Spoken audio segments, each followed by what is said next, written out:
Hello, friends. This is Dave Hurwitz, executive editor at ClassicsToday.com, here with another trip down memory lane in terms of recordings. How many of you remember the Cambridge Buskers? I always thought they were called the Cambridge Street Buskers, but it's the Cambridge Buskers, evidently. And here we have Compact Classics with the Cambridge Buskers. Who were the Cambridge Buskers? Well, they were discovered around, 1982, it looks like, by Deutsche Grammophon, of all things. I love Deutsche Grammophon's attempts at crossover material and whatnot because they were all especially desperate. You know, I mean, like they really wanted to destroy their brand equity, their reputation as the prestige label for the great German classical repertoire. At some point when they got subsumed into Polygram and then Universal, these giant megacorps that were pop music oriented, they completely despised, actively detested everything that Deutsche Grammophon stood for. And so they did their best to appeal to young people, the crossover market, and all that stuff. And crossover is, by the way, people who don't normally listen to classical music, who are induced to buy some form of extremely dumbed down version of classical music. It's classical music for people who hate classical music, which actually was an RCA album with Arthur Fiedler and the Boston Pops that was designed for people who liked classical music. But this is designed for stupid people, basically. But that's just in a nutshell. But the Cambridge Buskers were cute. They were adorable.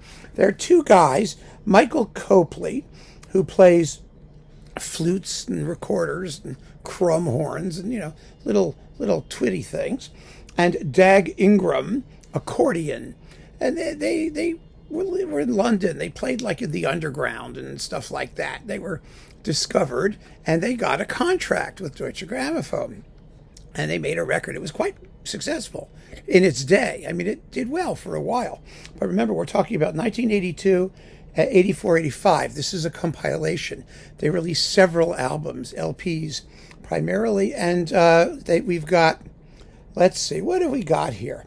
Oh, it's just an unbelievable selection of stuff. You get the Brandenburg Suite by Bach, bits of concertos numbers 2, 3, and the grand finale medley from all 6 Brandenburg concertos, which is only 1 minute and 30 seconds long, 1 minute and 37 seconds. The bit from concerto number 3 is 13 seconds long. You see, that's why this worked, because it was classical music that was reduced to 1 and 2 minute sniglets. The length of really shallow pop songs. Really shallow pop songs. You have the Barber of Seville Overture. That's 2 minutes. The Gypsy Song from Carmen, 2 minutes and 21 seconds. Pomp and Circumstance March by Elgar. Well, only the Land of Hope and Glory part, more or less. 2 minutes and 55 seconds. Tchaikovsky's Piano Concerto is 1 minute and 33 seconds. I mean, that's as much of it as anyone could reasonably be expected to tolerate, right? 1 minute and 33 seconds of the Tchaikovsky Piano Concerto. You have the Water Music Suite by Handel, the Poet and Peasant Overture. Well, you get 5 whole minutes of that. That's almost the whole thing. Dove Sono from The Marriage of Figaro. Well, you get most of that. The 9 Symphonies by Beethoven.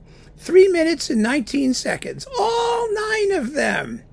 Isn't that marvelous? Schubert's Unfinished is 1 minute and 55 seconds. The Mendelssohn Violin Concerto is 2 minutes and 26 seconds. The Pachelbel Canon is 32 seconds. I mean, even the Pachelbel Canon was too much to handle. The Toccata without Fugue in D minor by Bach. That's 2 minutes and 7 seconds.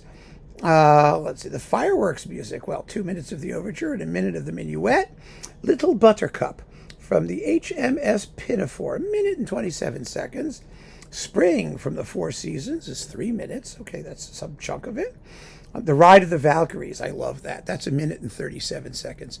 And quite frankly, on a flute and an accordion, it's 1 minute and 37 seconds more than you'll ever want to hear. Some of the Nutcracker Suite is on here.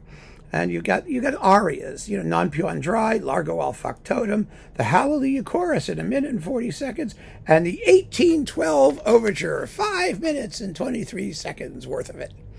You see, that's why this stuff sold at the time, and people thought it was cute and adorable, and it was cute and adorable.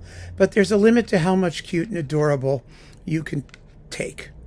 The problem is this, with all of these crossover things, is that you do one, and it's successful. It's a curiosity. It's fun, and it's enjoyable. And how many times anyone wants to listen to it? Who knows? Once, twice, 3 times? And then there's all this pressure to do more. And the second one isn't as popular as the first. And the third one isn't as popular as the second. And finally, after a handful of albums, it all just dribbles away. And the label looks for the next big pop sensation that they can use. And that, my friends, is the story of the Cambridge Buskers. But it seems like this collection is still out there. It's still available. It may make sense to keep it around. It may have constant low sales. I don't know. I don't know who remembers them from back in the 80s, but I did. And, they were cute, and they're talented. And the arrangements were adorable and fluffy. And after about 1 minute and 37 seconds, it's just enough. It's enough. And you put them in your overflow room or under your coffee cup or wherever you want to put them. And that's where they stay until you have a party or some reason or an excuse like this to resurrect them. Now they're 40 some odd years older than they were in the 1980s. So I suppose they're looking a little creaky, more like me than like that. But that's it. That's the Cambridge Buskers and the story of crossover recordings on major labels in a more general sense. So keep on listening, friends. Thanks for joining me. Take care.